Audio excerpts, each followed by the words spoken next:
Welcome back. Yes, welcome back. Otherwise and anyway, if you're only joining us now, welcome. We're talking about penguins, adorable ambassadors of the ocean in celebration of World Wildlife Day. Now, media and communications executive from the amazing Two Oceans Aquarium, Renee Leona, now joins us via Zoom to chat more about the importance to the environment when it comes to these gorgeous little creatures that are unfortunately at massive risk at the moment. Renee, we love you. We love the work that you do. Thank you so much for staying tuned. Let's continue to chat penguins, man. Indeed. So we've heard about species, rockhopper penguins as well. You've given us the scientific names, which we are still remember. Googling. But what role do penguins play in the environment or ecosystem, and why are they vitally important? So you guys have actually already touched on quite a few of those points.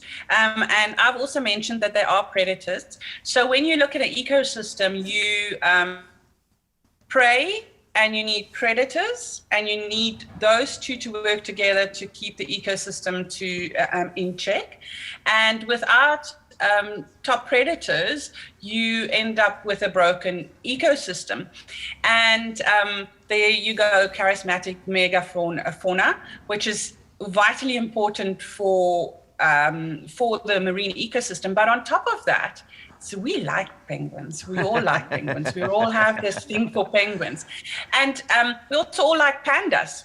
I don't know how many of you guys have seen pandas, but when you see a panda, you want to look after it. And it's the same with penguins. So what you've said about being ambassadors to the species is so important, because people want to look after what they love. And when you love a penguin, you want to look after it. So they create the conservation message. And when you conserve one species, so like when you conserve a panda, you're also conserving the environment that it occurs in.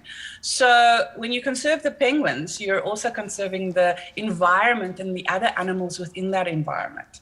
And that is very, very important.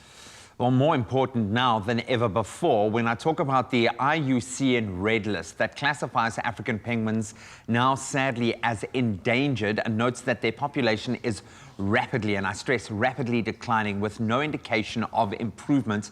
That is heartbreaking. So for those who don't know, what is in fact the Iucn Red List, and what is the cause of this rapid decline in penguin population?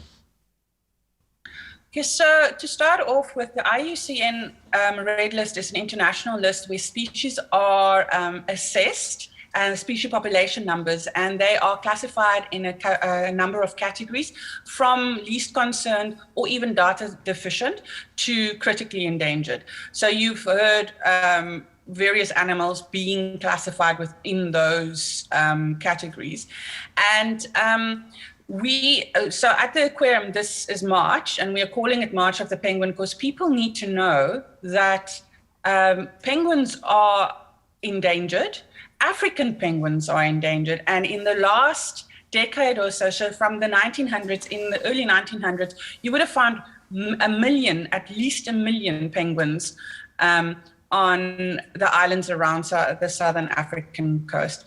These days, we're looking at less than 20,000 breeding pairs. So that's 40,000 birds, plus a couple of other birds that aren't breeding. So their numbers have declined so dramatically because of historical egg collection, the fact that there are guano collection and everything around that. And then also when new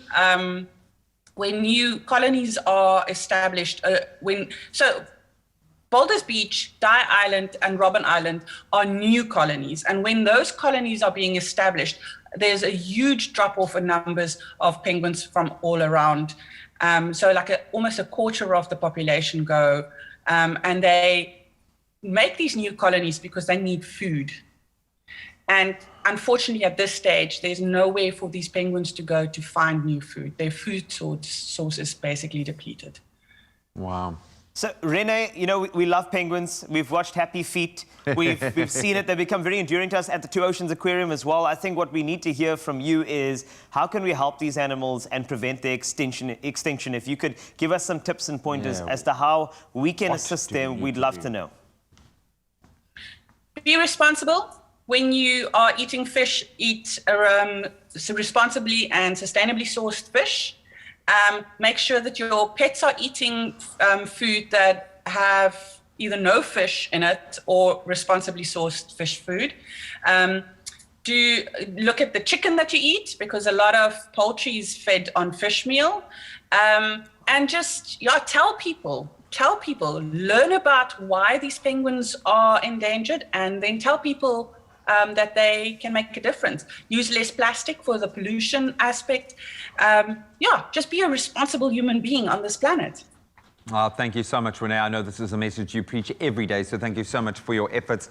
Absolutely awesome to connect with you, and great getting to know the quirks and behaviors of this very quirky little bird. Look at him waddling away. The rockhopper certainly steals the show for me. Great ambassadors for the animal kingdom, and an opportunity for all of us, I think, to rally to the cause. And I would suggest you do that by supporting penguin rehabilitation at Sandcop. You can visit sandcop.co.za. And most importantly, latch onto that sassy green list, and you can get all of the details at www.fsassy.co.za. Make sure that you buy responsibly, because that's where it all starts.